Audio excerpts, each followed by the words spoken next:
Hello, beautiful people, and welcome back to my channel, Light of Divine Love. I'm your host, Kelli Miller, and I just want to say you're amazing, you're compassionate, you're caring, you're giving, you're loving, you're beautiful. I love you, and thank you for joining me today. So today is Wednesday. Today is the day I'm going to see my sister and try to heal that relationship. But before I do that, I got to go to work. So I get up, get ready, tell myself my 3 affirmations. I'm powerful, I'm inspiring, I'm giving, and I'm beautiful. And I head off to the restaurant and get ready to start my day. I see my manager, Tony, there. There's a few other people there. And Deborah's not there today because it's Wednesday. So I go to my section, get it ready, and get ready to start taking tables. And I have a very productive day, very, very busy. I'm out on the patio. It's a very beautiful Wednesday, very sunny with a nice breeze. So everyone wants to sit on the patio. So I have a very busy day. And about maybe 2:30, the manager comes up and says I can go ahead and close my section and go home.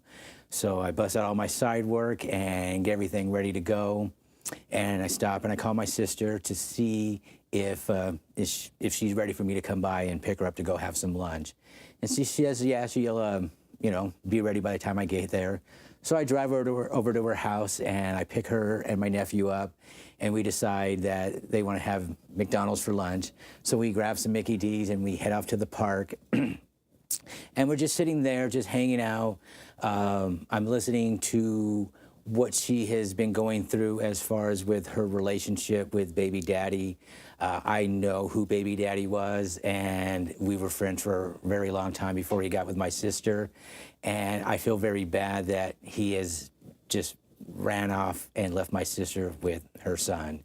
So as I'm listening to what she's talking about and I'm feeling her painful experiences and how she feels rejected and hurt and betrayed by baby daddy, it opens the door for our conversation for impact.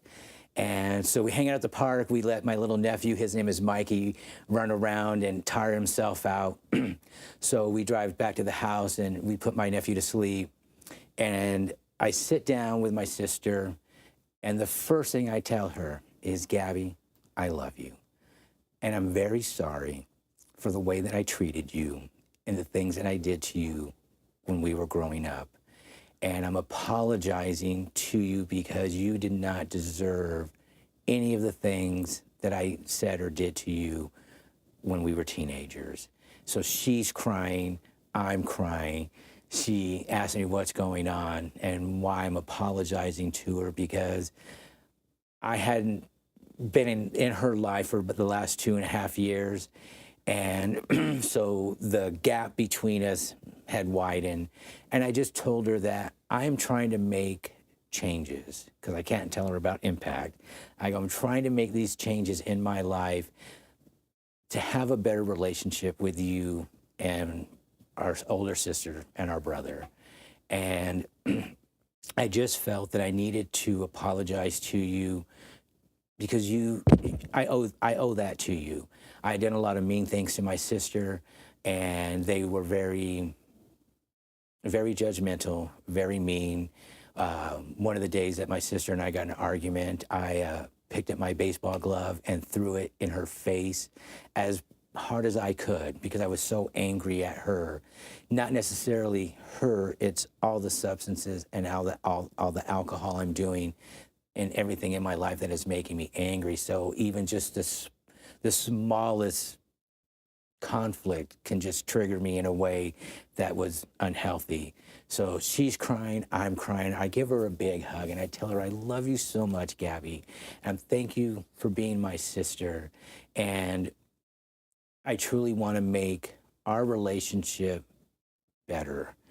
And so she is wondering why I'm doing this. And I just tell her that all these years that we've been separated, and when we are together, all we do is fight. And that has to change, because it's no fun being around the house for Christmas or Thanksgiving or any type of holiday, because we just never get along. So I've told her that I've been sober for now 3 weeks, and she was very, very surprised. And I told her the truth, that alcohol and all these substances that I was doing is really, really clouding my thought process and my mind. And I just tell her that, today I am making new changes in my life to have a better relationship with you and with mom and with our older sister and our younger brother. So we sit there and we hug and we cry because my sister's relationship with her brother and older sister is pretty much the same way. We're ostracized because we're different, or we think different, or we speak and say things that are on our mind that sometimes may not be the right time to say them. So we are kind of the black sheep in the family. So this was a great experience for me right now, working on healing this relationship with her, to be in her life and then to be a part of my nephew's life is very, very important for me, because as I'm going through this program, I'm starting to realize the value that family has. And if we can move away from all these you said, picking and pointing, we can actually probably heal our relationship and have a more loving, harmonious relationship with one another. So she is just sitting there, just thinking about what I'm saying, and just kind of taken by surprise the fact that I'm actually been sober and showing a compassionate side of me of really, truly wanting to come from a space of love and connection. So she accepts my apology. She goes, "Thank you very much for apologizing." She goes, "It means a lot to me. I am her older brother, and she would like to have a better relationship with me." So this was a really big turning point, because now I feel a little more confident when I want to talk about impact with her. So right now I just sharing this as far as being sober, making new changes, and reevaluating the way I do things in my life.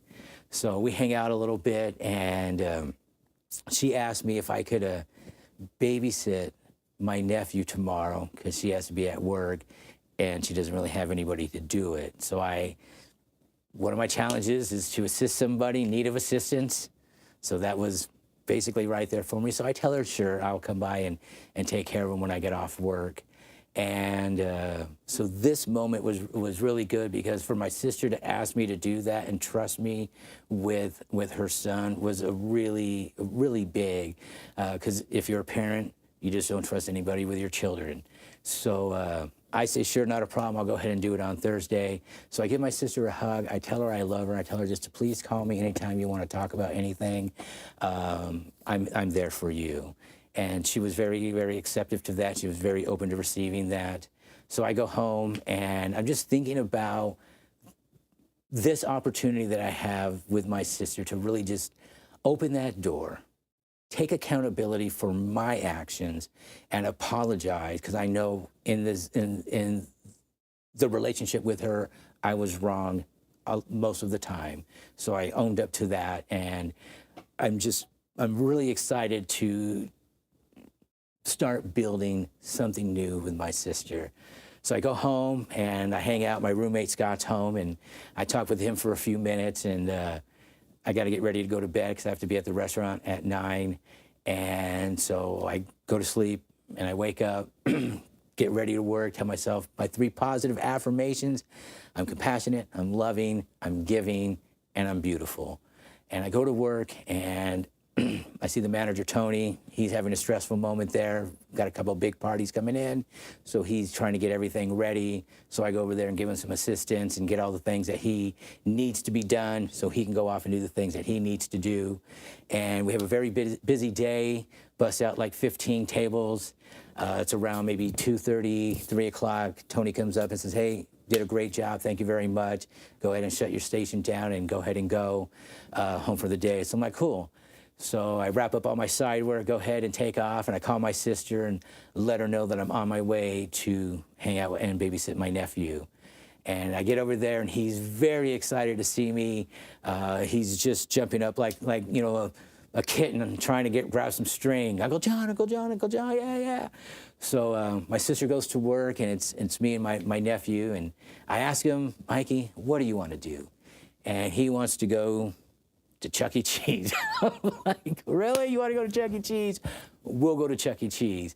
So I put him in the car seat, drive over to Chuck E. Cheese, and we're just hanging out. We order some pizza, and he's very excited to hang out with his uncle because, again, you know, it's been about 2 years since he's really got to do anything with me. And so this is a very big responsibility and challenge for me because I don't have any kids, and my patient level had no time for kids. So this was a very big challenge for me today because he's around 4 years old and this kid wants to do everything. So we play some skee ball, we play some pinball, we play some air hockey, and we have some pizza. And I'm watching this experience and I'm thinking, like, this is crazy because this could be my own child. And what kind of parent do I want to be for my own kids? So as I'm sitting here reflecting all these things with my nephew, I look at him and I think about myself when I was a kid on how could my dad hurt me so much, so bad, so often when I'm just 4 years old. And the pain that I experienced growing up with the physical abuse before the sexual abuse ever came, I'm starting to cry because I'm looking at my nephew who is just so full of life. He has no care of anything in the world. He is rambunctious. He is just running around being a crazy kid. And I feel that like that was stolen from me when I was a kid. And as I'm watching him, I'm at that moment kind of reliving my childhood through what he's doing. And I'm starting to cry because I'm just so heartbroken on how I didn't get to experience that as a kid. So I look at my nephew and he comes up to me and goes, "Uncle John, why are you crying? Why you cry? You cry, why you cry?" He's so beautiful. And I grab his little face and I say, "Mikey, it's because I love you. Thank you for being my nephew. You're so beautiful." And he goes, "It's okay, Uncle John." And he's trying to wipe the tears from my eyes. And at that moment, I really, truly had an epiphany on what this program has already done to me. It has taken me from a space of judgment, unconditional, nothing. I'm not a good person. And as I see my nephew, and as he's trying to wipe the tears from my eyes and telling me he loves me, I'm just heartbroken because I see what I've been missing. And now that I'm going through this program and it's opening my eyes to these small little things, yeah, this is beautiful right here. I'm so glad that I babysitted for my sister, my nephew, because it gave me a chance to connect to that inner child that I've been missing. And I realize that that's where it's at. The love, the unconditional love that kids bring. That's what I learned at that moment. So I drive my nephew home and I'm hanging out there and we're playing some Nintendo and just being kids. It felt so great just to sit there with my nephew and not think about drinking, not thinking about substances, not thinking about anything. Just bam, me and him right here hanging out was just the best thing that I could have experienced that week. So it's about like maybe 9:30, 10 o'clock, and I tuck him in bed and I read him a bedtime story. And I never did that, never experienced it. So it was a great experience just to sit there and read him a story and watch his imagination in his mind as I'm reading the story of Peter Pan to him. You can just see his mind spinning about what's happening in the book and the pictures in the book, and he's so excited about it. So I read him the book and I tuck him into bed, and I just sit there on the couch for a little bit, thinking about this experience, like, wow, this was really a really good experience for me to connect with my nephew and feel that connection and feel the love that he has for me, because there was no judgment. He didn't ask, how come you don't come around? Or how come you don't buy me stuff for my birthday? Or how come you don't do this? It was just me and Uncle John sitting there being together, and he was happy as bliss. So I'm sitting there and I'm reflecting on this, and I'm crying and I'm crying. And my sister comes home, and she asked me, what's going on? Why am I crying? And I sit and I just tell her, this experience was very beautiful. And thank you for allowing me the privilege to babysit my nephew, because it allowed me to build a bond with him that I hadn't had with him. And so I give her a hug, and I tell her I love her, and I thank you very much, Gabby, and I gotta go because I have to be at work in the morning. So this Thursday was really big for me, and I'm really glad that I did it. And I'm going to close the story out right now and do an angel oracle reading or message for us today to get some empowerment, some inspiration, and some encouragement to, again, to tackle these things in our lives that are challenging us. Find a way to find just the smallest little things that make you happy, and be in that space. It's okay to be in that space for yourself, because that is, again, for you to connect with yourself and enlighten yourself and grow as a person. So today we're going to do, I don't think I already did that card before. We're going to do 1212, and it says duality. Angel whispers, within you are shadows of dark and beams of light. The divine is reminding you to embrace the duality that is your individual spark. The spark is being ignited and is ready to illuminate the path ahead. And then it has an affirmation. I fully embrace who I am, allow change where it is needed. I trust the duality within me. That is truly amazing for me. And I have another story I will catch you up on. I'm dealing with my duality right now. Yes, I'm biologically male, but I prefer and choose to identify as female. And within you are shadows of dark and beams of light. We all have a dark side. It's what we call ego. And again, I will touch on that at a different time. We also have our light side, which is our compassion, our love, and our acceptance. I also like, my duality is the individual spark. The spark is being ignited and is ready to illuminate the path ahead. I am, and you are, the light of illumination. I am living my true self as Kelli Miller. I fully embrace who I am and allow change where it is needed. I trust the duality within me. That's why I do these videos. This is who I am. This is who I'm becoming every single day. So this is a very powerful message for me, definitely resonates for me. I hope it resonates for you. We all have, again, two sides of us, and I will touch on that in a different episode when we talk about ego, because it's coming up very shortly. Listen. You're being asked to listen to your inner voice. It's been guiding you to do something or say something, and it's time to act on its wisdom. That's the very amazing message.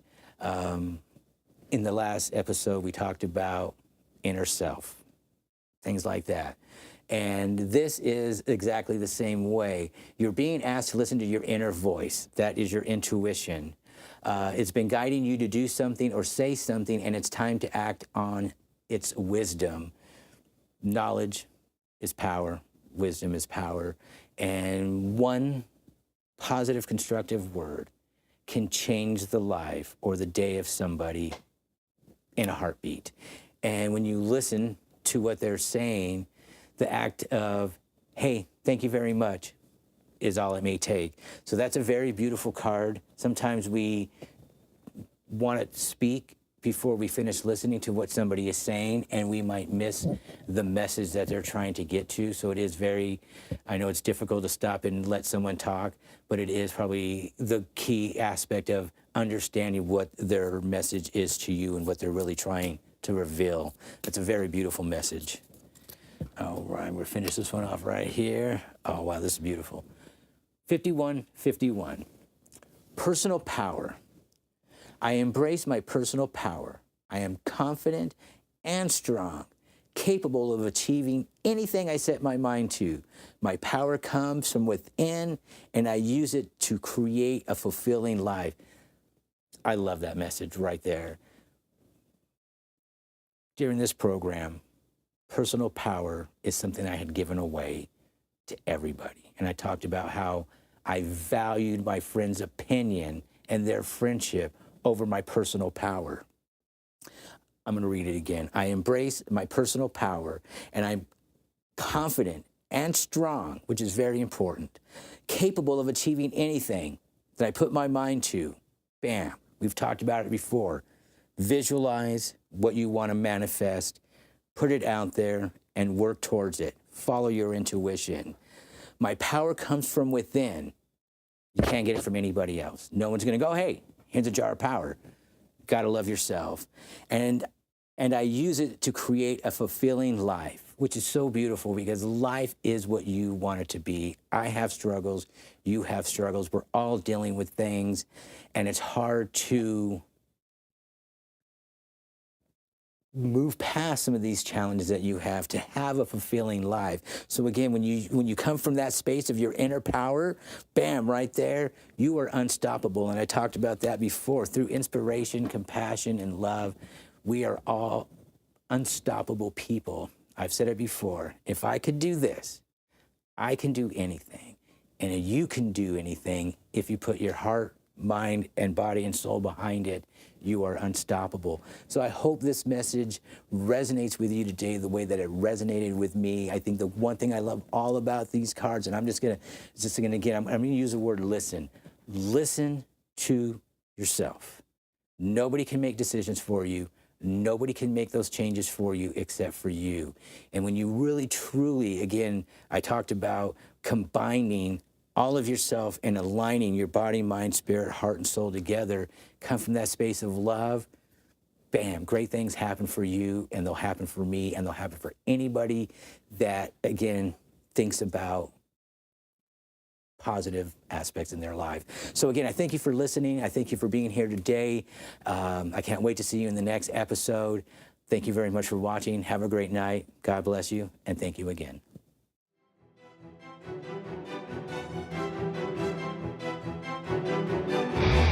People will come and people will go, but most of this world aren't worth it to know.